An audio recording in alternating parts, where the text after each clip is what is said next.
वो साल 2012 था जब दिल्ली में निर्भया की चीखों ने हम सबको अंदर तक हिला दिया था। आज हमारा अब 2026 में है और दिल्ली की एक बेटी के साथ फिर वही हुआ जो 14 साल पहले हुआ था। इन 14 सालों में दिल्ली ने मेट्रो बढ़ाई, फ्लाईओवर बढ़ाए, सीसीटीवी कैमरे बढ़ाए, कानून में नई नई धाराएं बढ़ाई, लेकिन अगर कुछ नहीं बढ़ा पाए तो वो है बेटियों का डर। 2012 में दिल्ली की सड़कों पर बेटी चीखी थी, 2026 में भी एक बेटी चीखी।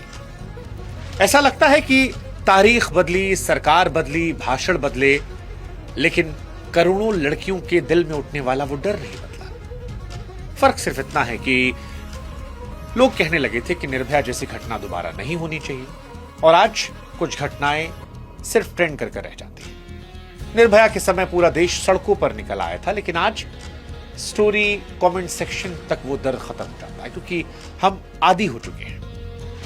और शायद इसी आदी होने का असर है रानी बाग की वो घटना, जहां पर एक महिला सिर्फ मदद मांगने के लिए रुकी थी।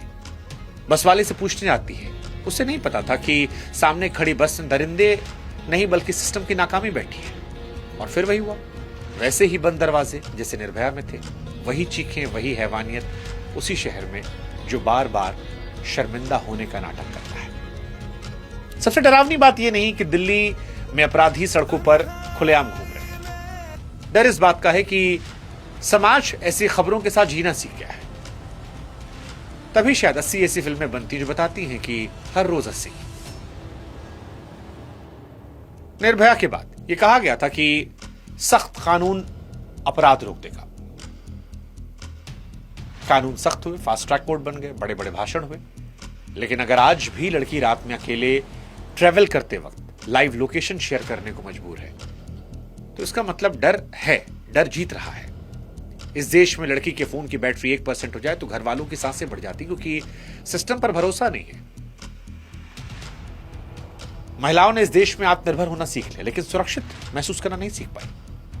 हर घटना के बाद नेता आते हैं, कैमरे पर दुख जताते हैं, पुलिस जांच की बात करती है, टीवी डिबेट्स में हंगामा होता है, हम और आप इस खबर पर चर्चा करते हैं, लेकिन कोई ये नहीं पूछता कि हर बार अपराध होने के बाद सिस्टम क्यों जगता है। सड़क पर पुलिस कम, बयान ज्यादा है, बेटियों को सेल्फ डिफेंस सिखाया जाता है, लेकिन बेटों को शायद हम इंसानियत नहीं सिखा पा रहे।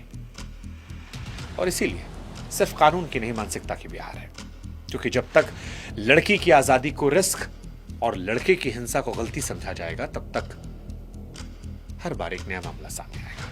फिर कोई आएगा, कह देगा लड़के हैं, गलतियां